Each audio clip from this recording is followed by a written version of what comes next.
Muito bem, gente.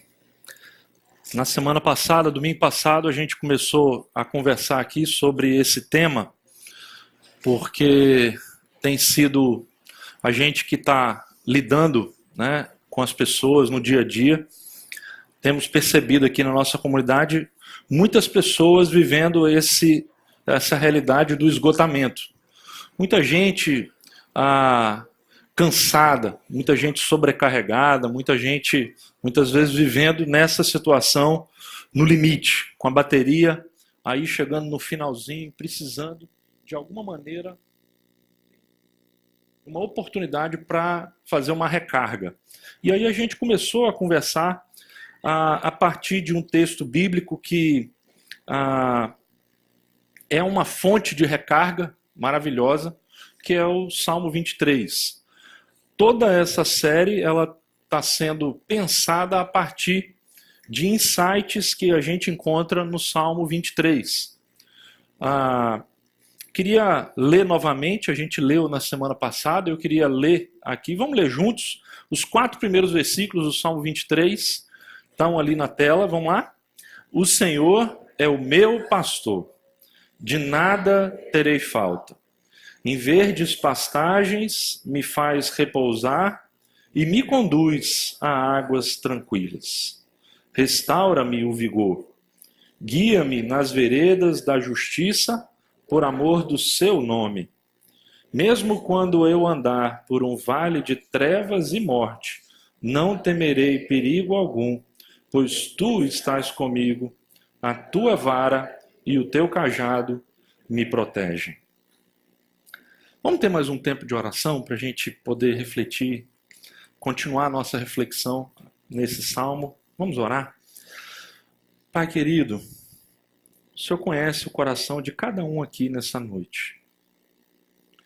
O Senhor conhece as angústias, aquilo que tem trazido sobrecarga, pressão. Vivemos num mundo acelerado, que exige de nós desempenho, metas, prazos. Muitas vezes isso tudo gera dentro de nós uma sobrecarga emocional, espiritual. E nós pedimos que esse tempo que nós vamos ter aqui agora seja um tempo de revigorar a alma, como nós acabamos de ler. Tempo de refrigério. Tempo de ouvir a Tua palavra, nos alimentar dela. Que o Senhor nos dê a graça de sair daqui essa noite, Pai, renovado, revigorado. Essa é a nossa oração, por amor do Teu Filho Jesus Cristo. Amém. Então, gente, na semana passada, nós conversamos sobre apenas a primeira frase desse salmo. Se você estava aqui, você lembra que a gente falou sobre o significado de o Senhor é o meu pastor e nada me faltará. O foco da semana passada foi justamente a questão do propósito. A gente viu como o mundo ao nosso redor nos impele na direção de outras coisas que não esse pastor. E nos faz depender dessas outras coisas e não desse supremo pastor. E muitas vezes a nossa experiência de esgotamento é justamente porque a gente desvia o propósito, a prioridade máxima da nossa vida do Supremo Pastor para as outras coisas desse mundo. A gente citou aquela frase famosa de Teresa de Ávila, que lá pelo ano 1500 disse que quem tem a Deus, nada lhe falta. Só Deus é o bastante. E aí a gente perguntou, o que é que você tem? O que é que você tem? Porque quem tem a Deus, nada lhe falta. Deus é o suficiente. Muitas vezes a gente substitui Deus pelas coisas de Deus. E aí a gente acaba numa experiência de esgotamento. Esse foi o tema da semana passada. Hoje eu queria focar, trazer para vocês uma reflexão a partir desse versículo de número 2, principalmente ali onde nós encontramos aquelas duas expressões: verdes pastagens e águas tranquilas. Essa é uma experiência, aí você tem uma imagem que talvez denote para você o que era de fato aquilo que Davi tinha em mente. Uma campina verde, sossegada, água corrente, água limpa, e você olha para essa imagem e você vê que aí tem vida. Só que muitas vezes nós precisamos reconhecer que na nossa experiência, em vez de verdes pastagens, a nossa vida se transforma em quê? Numa terra seca. E em vez de águas tranquilas, muitas vezes a nossa vida se transforma em águas turbulentas. Essa é a realidade de muita gente. E a gente está buscando justamente verdes pastagens e águas tranquilas. Mas pode ser que você hoje que está aqui esteja nesse momento de vida de enfrentar uma terra seca, um deserto, ou uma água turbulenta, uma tempestade. Especificamente, essa agitação toda das águas turbulentas nos faz lembrar a agitação da vida moderna. Você hoje está aqui, o ar está funcionando, você está bem sentado, você está tranquilo, você já votou hoje, descansou durante o dia, e você está aqui. De alguma maneira você está tranquilo, mas amanhã a sua rotina volta. E amanhã, talvez, às 6h30 ou às 6 horas, o seu despertador vai tocar. E aquele barulhinho vai começar a te incomodar, te chamando para as águas turbulentas. E aí você vai precisar lembrar disso. Porque, na verdade, gente, se nós trocarmos a figura do pastor, como foi na semana passada, pelas coisas que o mundo nos oferece, ou, no caso de hoje, se nós trocarmos a figura do pastor pela figura do despertador, ou pela figura do instrumento por excelência do nosso mundo, que é o relógio, o que nós vamos encontrar é um outro Salmo 23. Eu estava lendo essa semana um livro muito interessante chamado Andando com Tanque Vazio.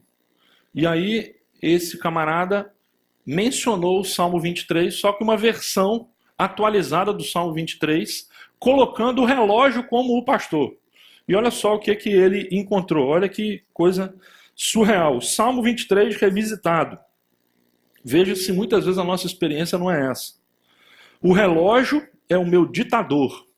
Não descansarei. Ele me faz deitar somente quando estou exausto. Leva-me à depressão profunda. Assola minha alma. Guia-me para dentro do frenesi por amor às atividades. Ainda que eu ande freneticamente de tarefa em tarefa, não terminarei nada, porque o meu ideal está comigo. Os prazos e minha necessidade de aprovação me impulsionam. Exigem desempenho de mim, além dos limites da minha agenda. Ungem minha cabeça com enxaqueca. A minha caixa de entrada transborda. Certamente a fadiga e a pressão do tempo me seguirão todos os dias da minha vida e habitarei nos laços da frustração para todo sempre.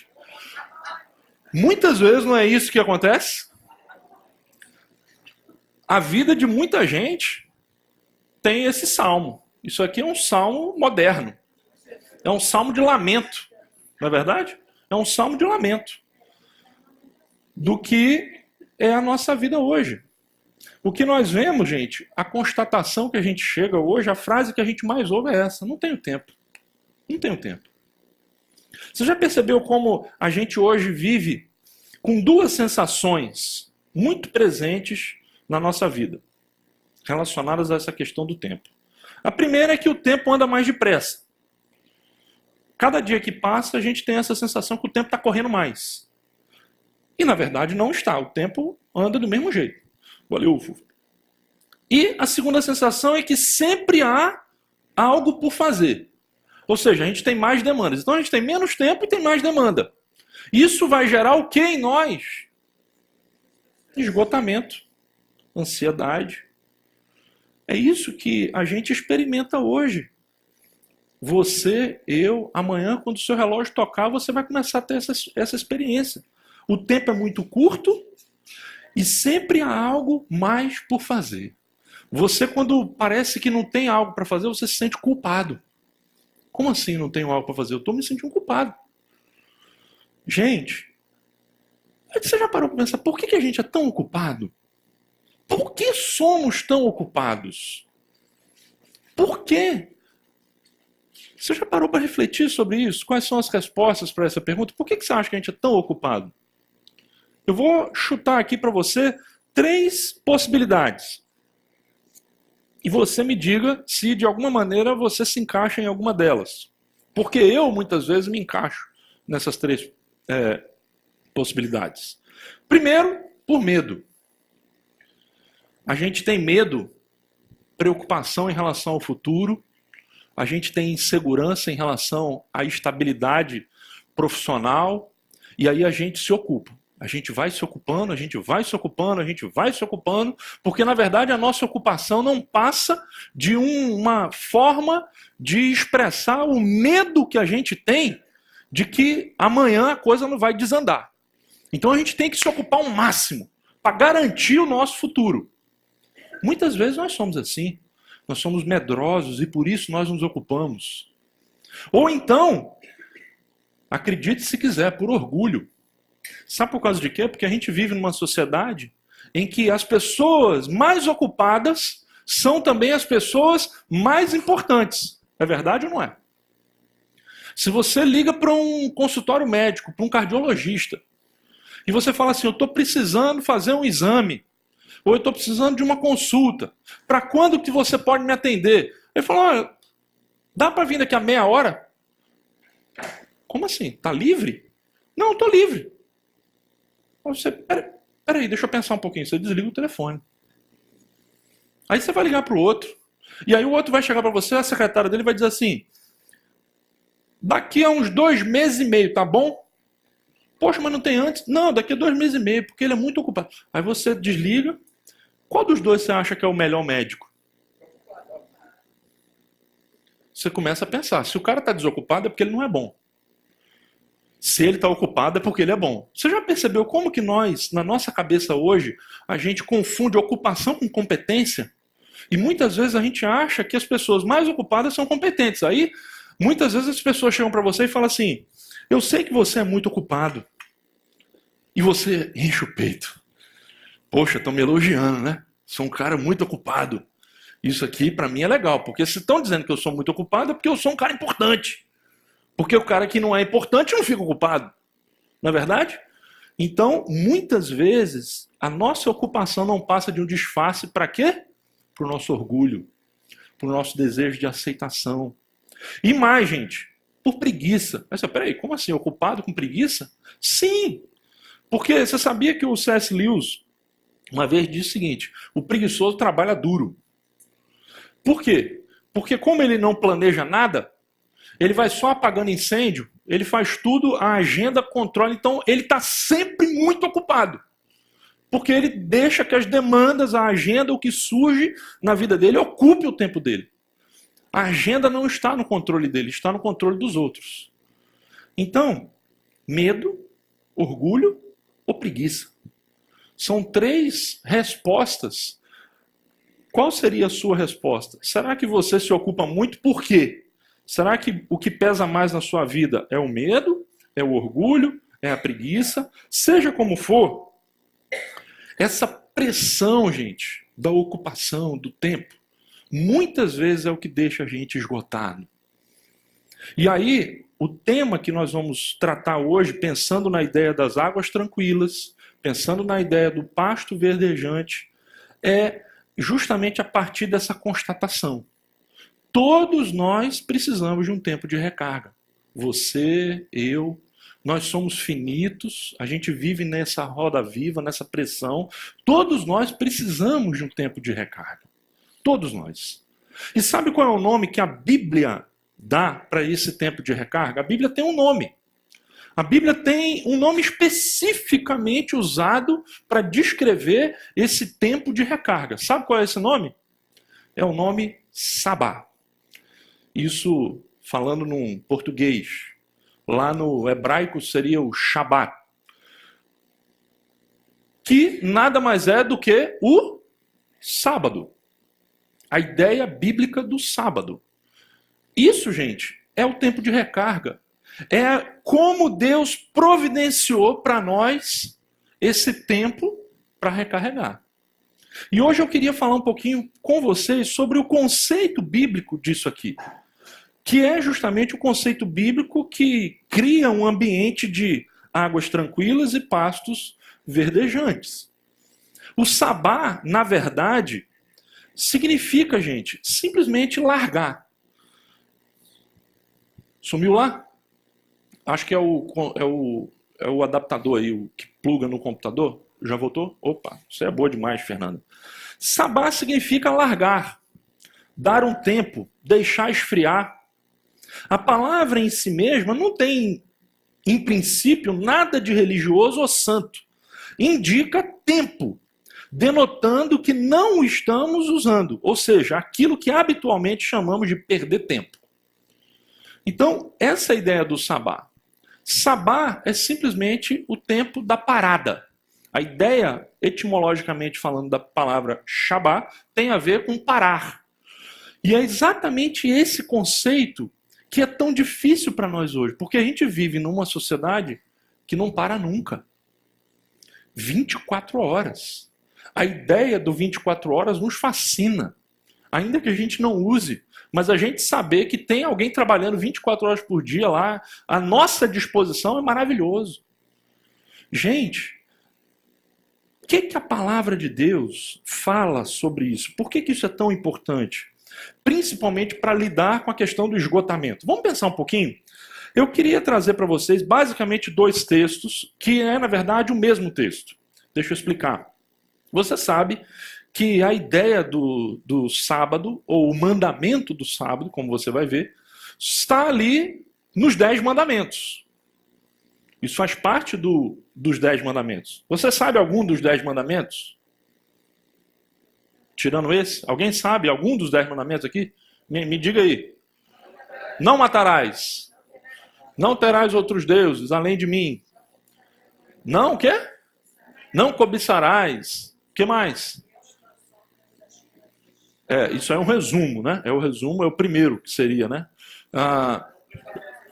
Não prestar falso testemunho. Veja, tudo isso aí está nos 10 mandamentos. E o mandamento de guardar o sábado está lá. Alguém sabe qual é esse mandamento dos 10? É o 4º mandamento. Tá? E veja o que diz. Essas 2 passagens, tanto o Êxodo como o Deuteronômio, trazem a lista dos 10 mandamentos.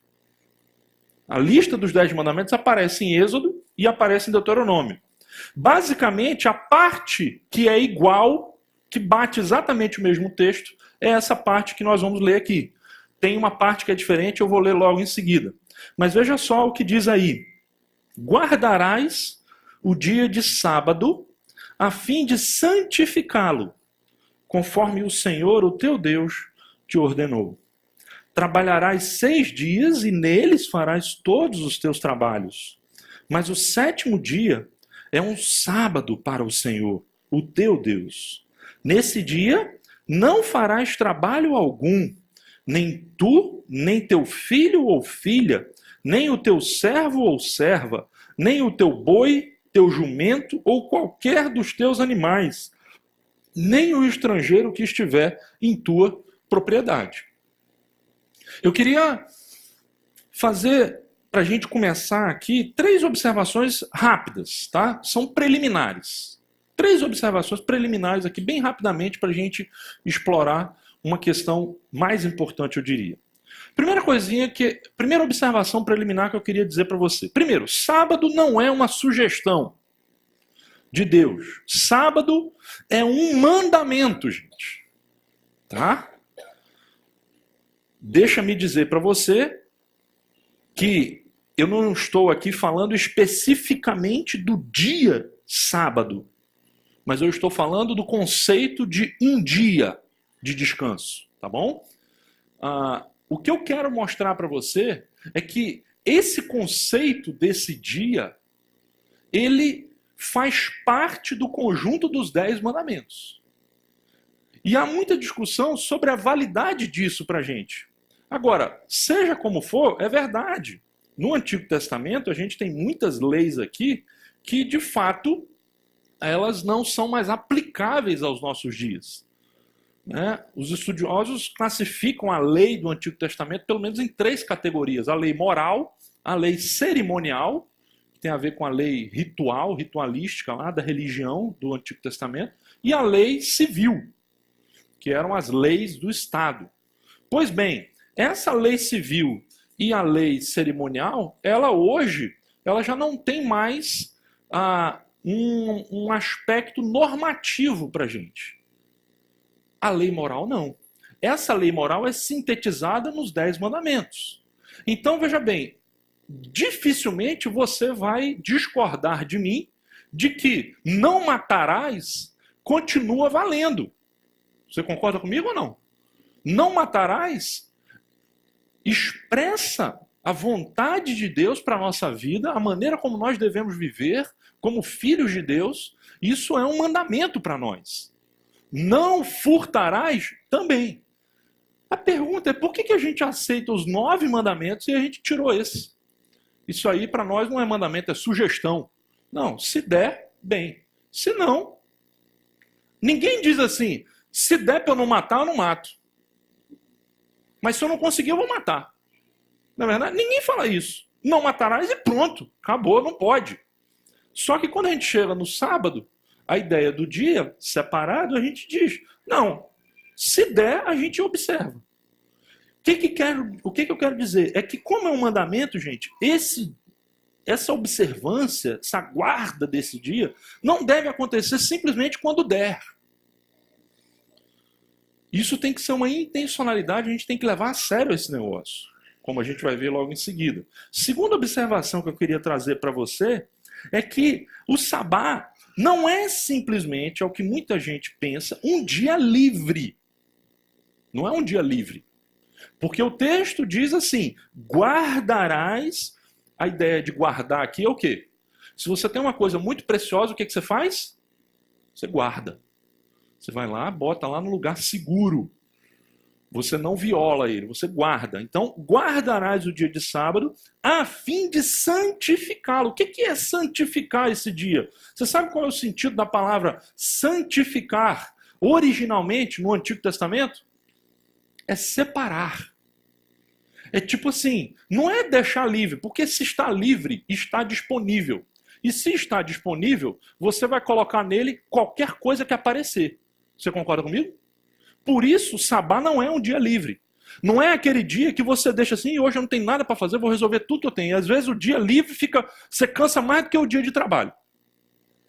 Não é isso. Sabá é um dia especial, ele precisa ser santificado, separado, consagrado, para ele não ser ocupado. Porque se deixar, sabe o que você faz? Você ocupa ele. Você faz dele um dia de trabalho, ainda que não diga que é trabalho. Então não é um dia livre, é um dia ocupado, ele está marcado na sua agenda ali. Tá bom? Vamos lá, eu estou estreitando, tá, gente? Está apertando o negócio. E sabá também não é simplesmente um dia de descanso. Peraí, mas como assim? Não é o dia de descanso? É, mas o que eu quero mostrar para você é que não é essencialmente um dia de descanso, porque a ideia essencial não é necessariamente descansar, mas é parar de trabalhar. Porque se eu digo que é um dia de descanso, aí você vai chegar no sabá e vai dizer, não, mas não estou cansado não. Se eu não estou cansado, para que eu vou descansar? Concorda? Então, a questão não é simplesmente se você está cansado ou não está cansado. A questão é que é um dia de parar de trabalhar. Estando cansado ou não, é o dia que você vai levantar uma plaquinha, stop. Aqui não. Esse é um terreno sagrado. Isso aqui é um solo santo. Eu não posso mexer nisso aqui. Isso aqui está separado, está consagrado. E aí a gente vai ver justamente as razões pelas quais a gente vai fazer isso. Veja que quando o texto fala, a passagem que está marcada ali é, nesse dia não farás trabalho algum. Então a ideia é parar mesmo. Agora, por que isso, gente? Será que isso aqui é um negócio meio louco, né? Falar sabá, dia de descanso. Hoje em dia, numa sociedade como a nossa, que não desliga nunca, que não para nunca, falar na ideia disso aqui parece uma coisa retrógrada. Por isso é muito importante que você entenda as duas razões que esses textos que a gente viu aqui, de Êxodo e de Deuteronômio, dão para o sabá. Porque os dois textos falam do mandamento do sabá, do dia. Tá? No entanto, quando eles explicam por que esse dia precisa ser observado, há uma diferença. Êxodo dá uma razão, Deuteronômio dá outra razão.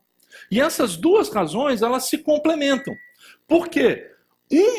O livro de Êxodo, baseia a observância do sabá em Deus, no conhecimento de Deus.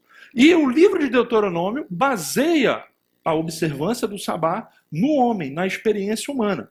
Então, a gente guarda ou deve guardar o sabá, primeiro, por causa de Deus, e segundo, por causa de nós mesmos. E aí eu queria fazer um comentário para vocês aqui com a gente. Vamos conversar um pouquinho junto aqui sobre essas duas dimensões, esses dois motivos, essas duas razões para o sabá, tá bom? Vamos então à primeira delas, em Êxodo. A gente já leu o texto, vou ler novamente aqui.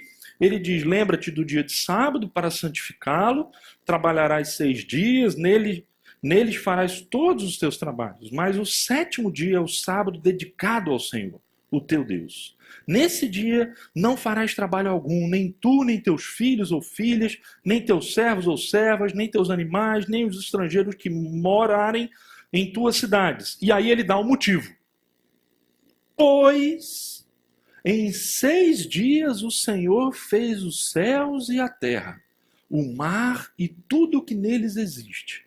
Mas no 7º dia descansou. Portanto, o Senhor abençoou o 7º dia e o santificou. Por que nós devemos guardar o sabá? Por quê? Sim. Só que para ele é importante a ideia do sábado, certo? Eu estou aqui falando sabá, mas o que eu estou falando é esse dia da parada. Pode ser o domingo, pode ser a segunda, pode ser a terça, é o dia da parada, tá bom? Por quê? Porque Deus descansou um dia. Aqui a gente vê claramente que na criação existe um ritmo, gente. Deus estabeleceu um ritmo. Qual é o ritmo da criação? Deus trabalha 6 dias e no último dia o que ele faz? Ele descansa. Existe um ritmo. A Bíblia diz que Deus não se cansa, ele não é homem, então ele não se cansa. Para que Deus descansa, então, se ele não se cansa? Veja que não existe uma relação imediata e essencial com a questão do descanso. A ideia é parar. Por quê? Porque a gente precisa parar, de alguma maneira, pelo menos em determinados ciclos. E aqui a gente tem 6 dias para um, trabalha 6 para um. Nós precisamos parar de trabalhar para nos lembrarmos de Deus e contemplarmos as suas obras. Gente, parar é absolutamente essencial. Existe uma dimensão espiritual, uma dimensão de fé, uma dimensão no relacionamento com Deus, que ela não pode simplesmente se desenvolver sufocada pelas rotinas da vida, pelo aquele trabalho que te fadiga, aquela rotina de você acordar todo dia, sair correndo, trabalhar, almoçar correndo, voltar para casa. É preciso ter a pausa. Há uma dimensão no relacionamento de Deus que será perdida se não houver pausa. Esse ritmo, gente, é o ritmo da criação. E mais, no relato da criação, a gente ainda encontra uma questão muito interessante em relação a esse ritmo, porque quando a gente encontra lá em Gênesis 1, o relato da criação, a gente vai dizer lá, o primeiro dia Deus foi e criou.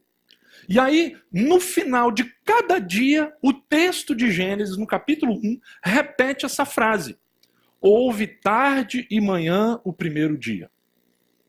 Aí fala do segundo dia. Deus criou, fez isso, fez aquilo. Houve tarde e manhã o segundo dia. Terceiro dia Deus fez um monte de coisa. Houve tarde e manhã o terceiro dia. esse ritmo, ele se repete. E aí, eu não sei se você já parou alguma vez para se questionar o porquê disso. E mais, o porquê de houve tarde e manhã. Porque se fosse eu escrever, se eu estivesse falando do dia, o que eu ia falar? Houve manhã e tarde. Certo? Por quê? Porque para mim o dia começa que horas? Na hora que o meu despertador toca. Aquele dia começa. Então, de manhã, nós entramos em cena. E de tarde, nós saímos de cena. Não é assim o nosso dia? Por isso que se eu fosse narrar, se eu fosse o narrador do texto, eu ia chegar lá e falar, Deus trabalhou bem primeiro dia e no final houve manhã e tarde. Mas você já se perguntou por que sempre houve tarde e manhã?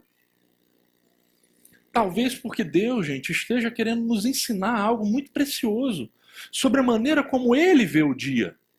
Sobre a ótica como Deus vê a rotina de trabalho e a rotina de descanso. Esse ritmo, trabalho, descanso, como é que isso funciona? Na verdade, quando ele coloca houve tarde e manhã, ele inverte a coisa. Porque diante de Deus, o dia está começando quando nós saímos de cena. E de manhã, que é a hora que a gente vai entrar em cena, na verdade, Deus já está trabalhando, ó.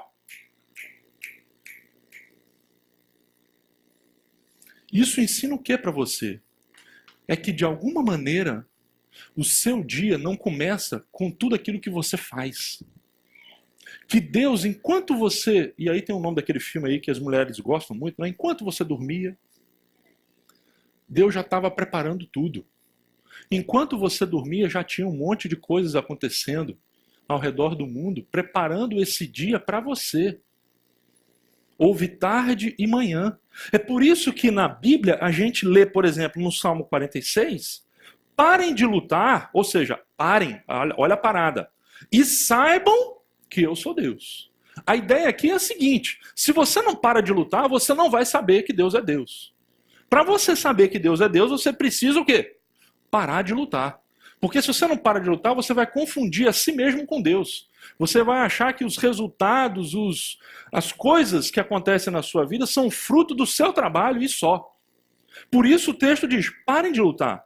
O Salmo 127 também vai dizer algo parecido. Não adianta trabalhar demais para ganhar o pão, levantando cedo, deitando tarde, pois é Deus quem dá o sustento aos que Ele ama, mesmo quando estão dormindo. Uma outra versão diz lá assim, aos seus amados Ele o dá enquanto dormem. Deus quer te abençoar enquanto você dorme. Isso, sabe o que isso significa, gente? Que o sono é uma dádiva.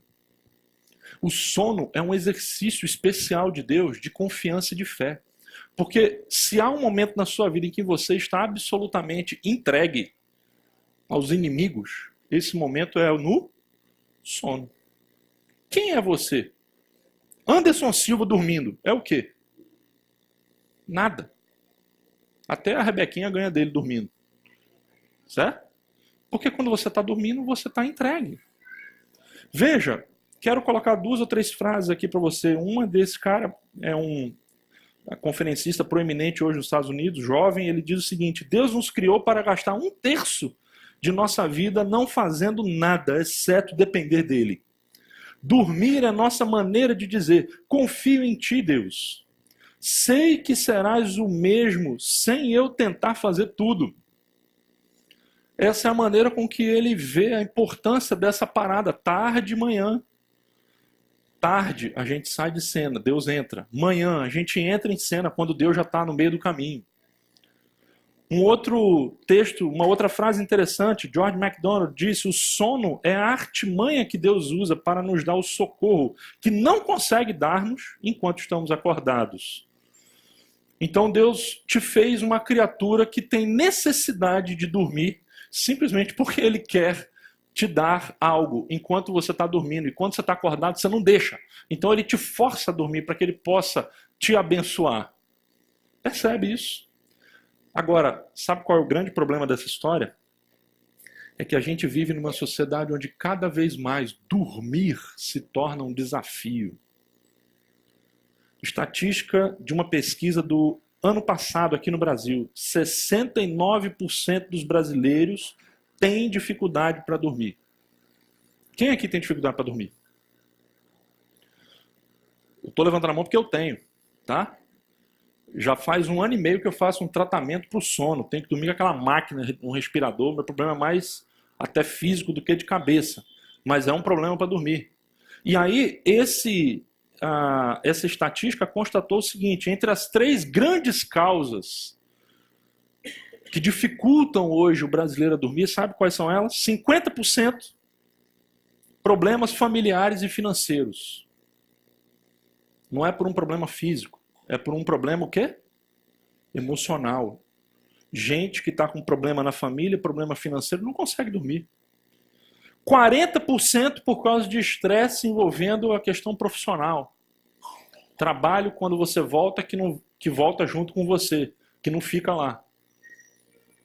E 28% dificuldade de se desligar dos estímulos eletrônicos. Isso é uma coisa bem moderna, bem do nosso tempo. A gente está conectado 24 horas por dia. E, gente, eu quero dizer para vocês que eu não sou diferente. Eu estou falando isso aqui porque eu também vivo nesse mundo. E eu sou um cara que gosta muito de eletrônico.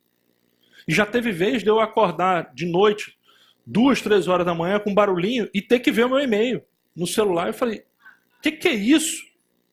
O que é isso que eu fiz? É verdade, isso aconteceu 1 ou 2 vezes, não é sempre. Mas eu já me vi fazendo isso. E eu falei, o que é isso? A gente fica viciado naquele barulhinho. Dificuldade para dormir relacionada à questão dos eletrônicos, televisão no quarto, e você fica ali e depois você custa dormir. Ou um celular, ou alguma coisa que você está na mão, um eletrônico, enfim.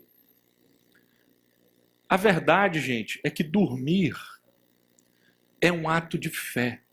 É por isso que o Carson, que é um dos maiores acadêmicos cristãos hoje no mundo, disse o seguinte: às vezes a coisa mais piedosa que você poderá fazer é conseguir dormir bem por uma noite.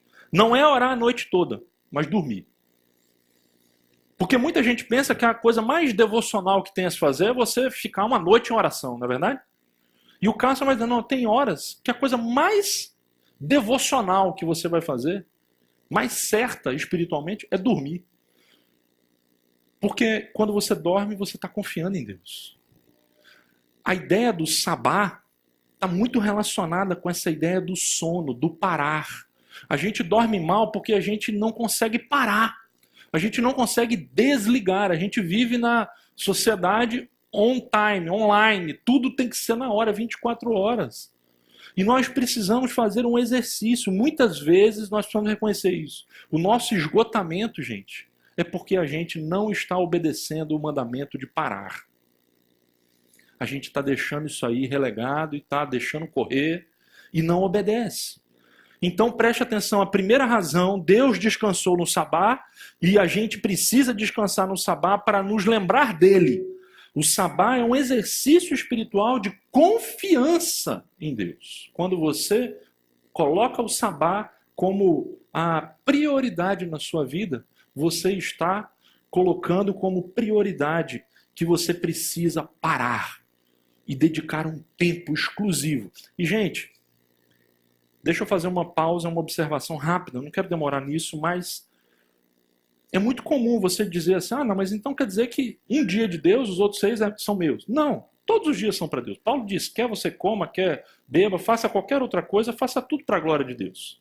No entanto, existe uma diferença entre aquela espiritualidade que muita gente fala assim, você tem um momento a sós para orar com Deus? Para estar com Deus? Não, eu oro o tempo todo, é orar sem cessar. Então eu estou andando, eu estou orando, eu estou trabalhando, eu estou orando. Gente, vamos ser sinceros. Se você tem uma esposa, um marido, um namorado, e aí você está fazendo milhões de coisas, e aí a sua esposa está lá com você, e você vai dizer assim, não, eu estou contigo, mas vai falando aí que eu estou contigo, estou contigo. Que atenção é essa? Percebe? O que eu estou falando, gente, é que o trabalho faz parte da vida. Mas existe o dia que nós precisamos dar uma parada para que a coisa seja exclusiva com Deus. Seja um tempo de devoção particular, especial. Do mesmo jeito que existe a manhã, existe o dia e existe a noite. E é interessante que eu estava lendo também uma reportagem falando da mudança que foi a energia elétrica. Porque antes da energia elétrica, o que acontecia? O camarada acordava às 5 horas da manhã, quando o sol nascia. Quando dava 6 horas da tarde, acabou o dia, acabou a luz, você não vai poder trabalhar mais. O que você fazia? Você dormia. 7 horas, 8 horas da noite. Às vezes a gente vê aquelas histórias do século XVIII, XVII, de caras que acordavam às 4 horas da manhã para orar e tal. Só que a gente acha que esses caras são super-homens. Mas na verdade a gente se esquece que esses caras dormiam 7 horas da noite. Eles não dormiam meia-noite, 1 hora da manhã para acordar às 4. Era o que todo mundo fazia. Então a gente, de alguma maneira, a energia elétrica é maravilhosa, nos permite de noite estar aqui num culto. Mas nós não podemos deixar que isso, gente, faça inverter o ritmo que Deus estabeleceu. A noite é para dormir, o dia é para trabalhar.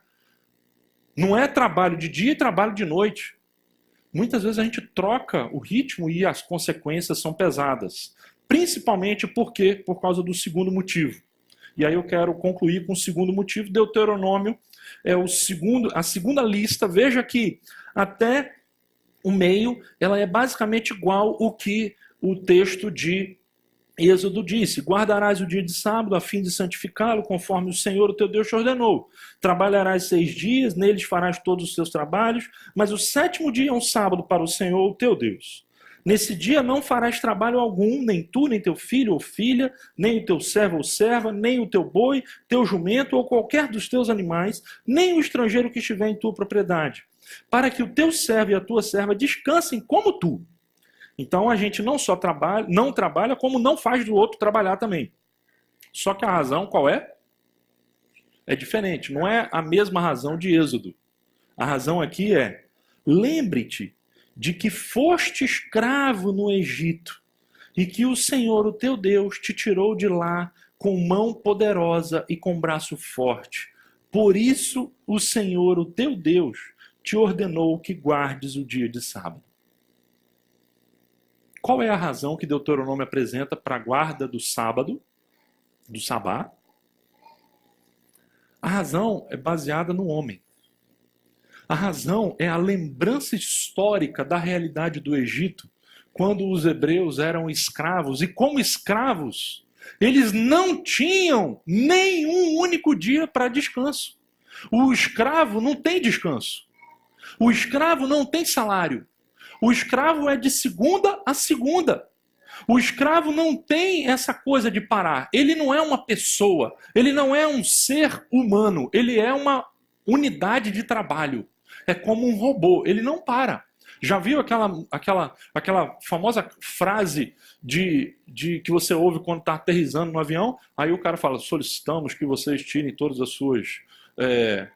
seus pertences do assento, veja no bolsão à frente, parará, tira tudo, para que nós possamos diminuir o nosso tempo em solo. Já ouviu isso? O avião, ele não... Se o cara chega às 11 horas da noite, vai trocar o piloto, mas o avião vai continuar trabalhando. Avião é 24 horas por dia. Meu sogro gostava muito de avião. E ele, inclusive, tinha umas contas lá que falavam assim: o avião precisa voar 24 horas por dia durante tantos anos para poder se pagar. Para poder ter você compensar o investimento do valor do avião. É por isso que ele não pode ficar parado. É o escravo. Só que o sábado existe e Deus estabelece isso para o povo, para lembrar o povo que eles não são mais escravos. Nesse sentido, eu queria fazer você enxergar o mandamento como um presente. Porque, gente, você já imaginou Moisés conduzindo aquela multidão pelo deserto, saindo do Egito, indo rumo à terra prometida, e ele dá as leis. E dentro dessas leis ele fala: olha, Deus mandou dizer o seguinte: vocês não vão viver como vocês viviam lá no Egito. Deus vai dar para vocês um dia para parar de trabalhar. Um dia em que vocês não vão fazer trabalho algum. Você já imaginou uma pessoa ouvindo isso? Uma pessoa que durante a vida inteira nunca teve um dia sequer de descanso. De alguma maneira, a gente vai entender que a lei de Deus, e é assim, o mesmo vale para todos os outros 9 mandamentos. A lei de Deus, gente, não é para ser um fardo. A lei de Deus é um presente para a gente aprender a viver bem. Nunca vou me esquecer do Rodrigo aqui e da Rose contando da Marina, de 3 aninhos de idade. Estava em casa e antes de dormir ela faz aquela oração. Papai do céu, muito obrigado pelo dia, pela escola, pelo papai, pela mamãe. E muito obrigado, papai do céu, pelas suas regras. Elas são muito legais. Você já imaginou uma criança de 3 anos agradecendo a Deus pelas suas regras? Quando a gente olha para os 10 mandamentos, a gente devia dizer assim, papai do céu, muito obrigado pelos teus mandamentos. Porque eles nos protegem. De alguma maneira, a gente pode dizer isso. Não somos nós que guardamos o sábado. É o sábado que nos guarda.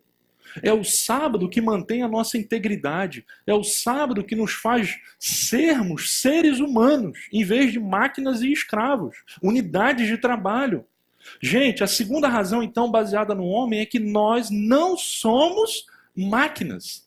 Deus estabeleceu na sua criação essa limitação e essa necessidade de descanso. Descansar e parar, gente, não é perder tempo.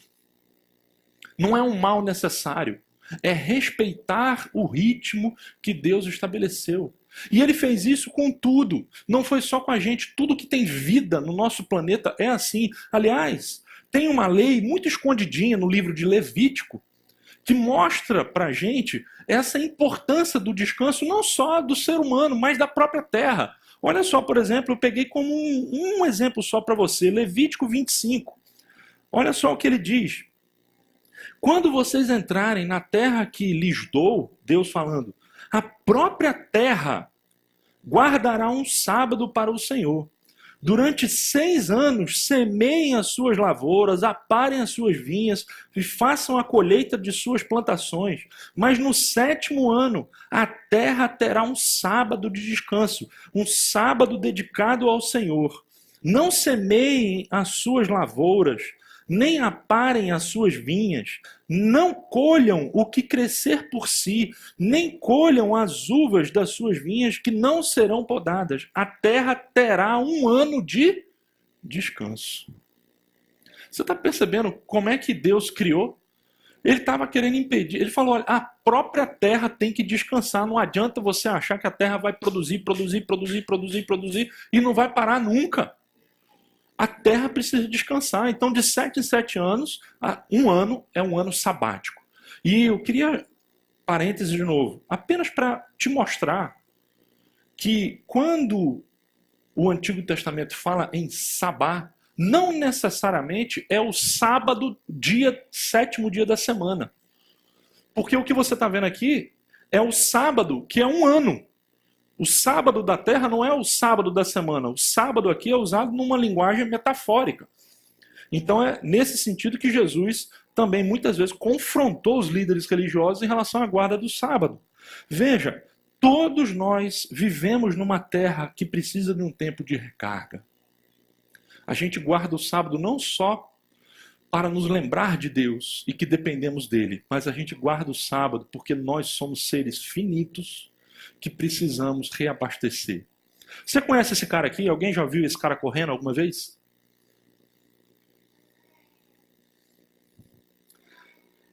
Bernard Lagat, acho que é o nome assim que se pronuncia. Ele é queniano, mas se tornou americano, se naturalizou americano. E eu estava lendo esse livro aqui, que é um livro bem bacana, chamado Super Ocupado. E tem um parágrafo que eu achei muito interessante sobre esse cara. Ele diz aqui o seguinte, que o Wall Street Journal publicou um fascinante artigo sobre esse cara, o Bernard Lagat, ganhador 4 vezes das Olimpíadas. Nascido no Quênia, mas hoje cidadão norte-americano, Bernard tem também 7 recordes americanos de track and field, abrangendo desde o de 1.500 metros até o de 5.000 metros. De acordo com o artigo, um dos segredos de suas corridas é, na verdade, não correr. Após 11 meses de treinamento e competições intensas, Bernard põe os tênis no armário, relaxa e come, sem se preocupar por 5 semanas. Nada de correr, nada de exercitar. Ele treina o time de futebol do seu filho, engorda 4 quilos. Desde 99, a cada outono, ele tira essas longas férias. E ele diz o seguinte: o descanso é uma boa coisa. E chama o seu mês de inatividade de puro enlevo. Mesmo os melhores do mundo precisam de uma folga. Na verdade, não seriam os melhores sem ela. O ócio não é apenas um prazer ou vício, é necessário para obter êxito ou realizar alguma coisa. Eu fiquei pensando nisso e eu fiquei me perguntando, não será que a baixa produtividade profissional que nos cerca e que muitas vezes faz parte da nossa própria vida não é ocasionada pela falta do ócio, do descanso?